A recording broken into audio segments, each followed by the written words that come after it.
Hello you guys, this is Kajin, my life. Welcome to my channel. Come on in, come on in, come on in. And make sure you hit that subscribe button and make sure you hit the like button. So I'm here at NYU. Am I going down? Yes. Ah! Okay. Anyway, so I just finished my, I'm here at NYU, of course. NYU Langone. I just did the photos for my vaginoplasty. Finally. Like, that's the last time I'll have to expose myself before surgery. And I really hate it. Like, I hate it. That I'm gonna, have a conversation with you guys later about that. But for right now, it's done. Everything is done. I've done my labs and I've done everything else. So yeah. I gotta come back over here one more time because I have to, on the 12th, my pre-surgical visit with Catherine Fisher. She likes to be called Katie. So with Katie. So I have an appointment with Katie on the 12th. And that's the last pre-surgical visit. And then 13, 14, bitch. 14th is the day, is my big day. So, oh my God, it is less than, well, it's 2 weeks. 2 weeks away. Can you guys believe that? Oh my God. I want to say I'm really excited. Good luck to you, baby.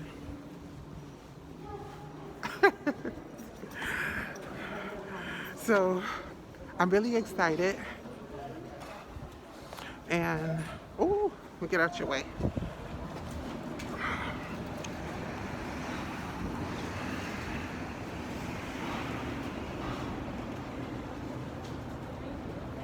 You're welcome. Yeah, so I am done.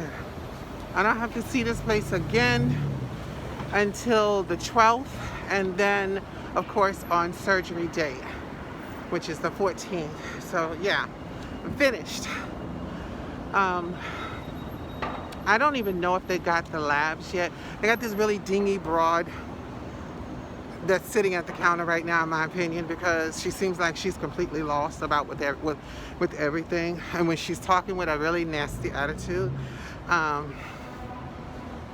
Spanish girl, I don't know what her name is, but she's got like a bad attitude today, so I didn't want to bother her too much. I don't want nobody screaming at me. I'm drama free. I don't want none of that. No sirree. Anyway, I guess I'll go over here into Rite Aid and get me something to eat. But you know what? I did want to tell y'all about, like, what I go through personally. I'm gonna find a place. It's a staircase up here, but I'm gonna sit up here and I'm gonna tell you. So basically, dysphoria. Let's talk about dysphoria for a second, and then I'm gonna end this video. So for me, my dysphoria doesn't cripple me. It doesn't stop me from functioning in life. It doesn't prevent me from, being active or anything like that in public. But it does give me terrible anxiety, because when you feel like things are not matching, you know what I mean? Or you don't feel like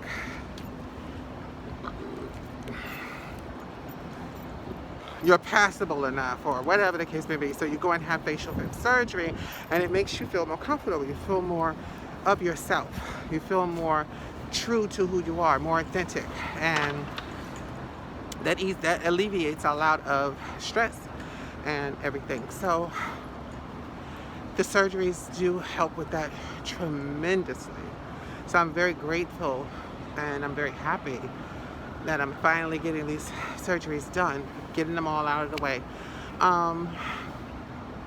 So So it doesn't stop me from doing. I still would work. I still have to pay bills. I still have to do my outreach. I still have to do the things that I've been doing.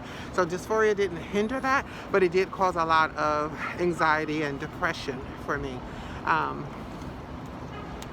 do feel a little bit less of the anxiety and depression, simply because of them, in my opinion, correcting things on me, on my body physically, that I needed corrected. So yeah, you know, but let me tell you, let me keep it real with y'all. So you have to expose your genital down there a lot to these people, girl. From the moment that she first comes in the room, Dr., the surgeon, when the moment that Dr. Rachel Bluebond comes in the room to even talk to you in your consultation, she's got a measuring tape around her neck already. And that measuring tape means, bitch, pull out that and let me see it, because I have to measure it.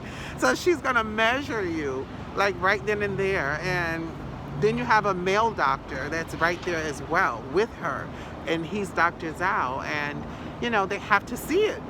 They have to see it. They have to measure how long it is to see how much they got to work with, so that can be embarrassing and humiliating, but you have to go through those experiences. The other thing, you're exposing it again when you have to take pictures.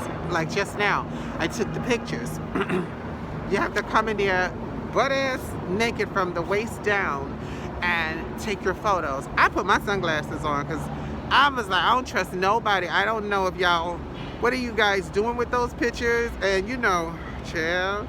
I'm like, I'll put my sunglasses on because I don't want nobody to identify me. We're like, hey, I seen you before. But you got to expose it through the photos for your SRS. You got to expose it for when you're measured.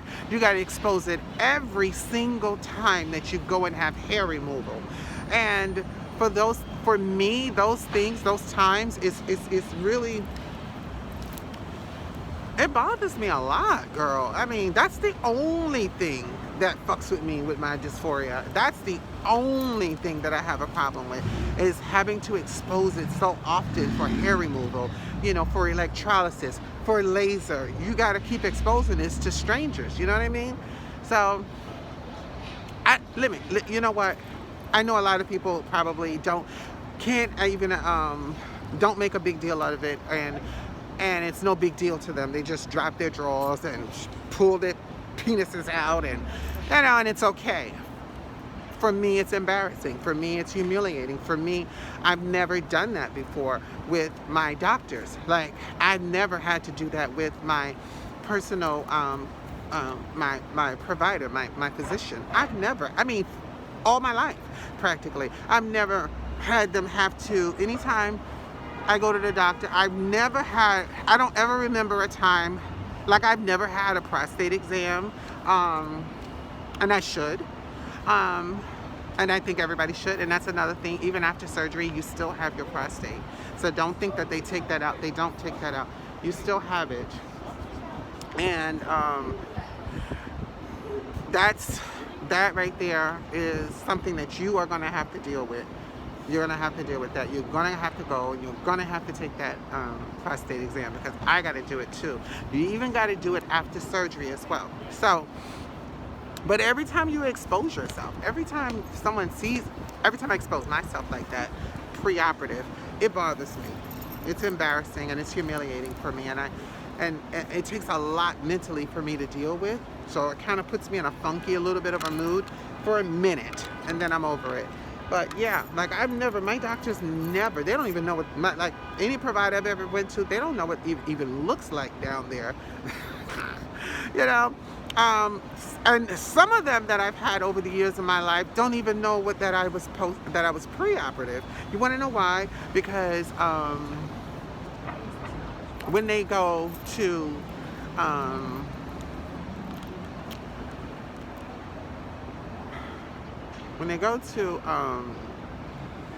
oh shit, I just had a brain fart because I was distracted. When I go to the visits, I never had a reason for them to go downstairs, like go down there and pull out, you know, I never had a reason for them to check that area. So I never had to pull my pants down for any provider. So I've always kept it a secret. You know what I mean? And living like that, you know, because I had my gender and name changed in 2001. Yeah, the gender and the name change in 2000 or 2001. So, because I transitioned in 96. Yeah, so nobody ever looked down there. You know what I mean? So having it exposed so often now for this surgery, it's a bit much at times for me to handle, you know, upon everything else that I went through with the fire. I don't know if some of you new people that are probably like, you know, on my journey with me. I don't like to say following me, but you guys are following the journey. Like you guys are you guys are with me. You're going on the journey with me. You know, so any of the audience that's watching and see, you know, the stuff that I've been through in the past few months, child, added, compounded with having to show my penis so often. Oh.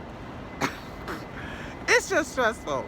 It's stressful. It bugs me out. I hate it. I hate it. I hate it. I hate it. But you know what? I'll be able to get rid of this thing pretty soon. So, yeah, that's the good part. Finally, my nightmare will finally be over with. So I just wanted to tell you guys that I love you, and I want you to love yourself. And please, whatever you do something kind. Do good and be kind. Do something kind for somebody. I'm gonna go home now. I have to do laundry. I have to get these acrylic tips off my nails because my nails have grown. Can I help you? Yeah, I'm looking for 222 East for this. You're looking for the hospital? Yeah. Right there in front of Thank you. you very much. You're welcome. He's looking for NYU. Yeah. So,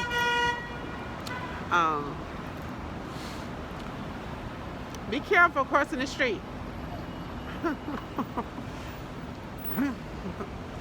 I love old people. They're so cute. That's why I love working with them. It is very fun working with old people. I promise you, they can be quite the characters. But yeah, he's all right.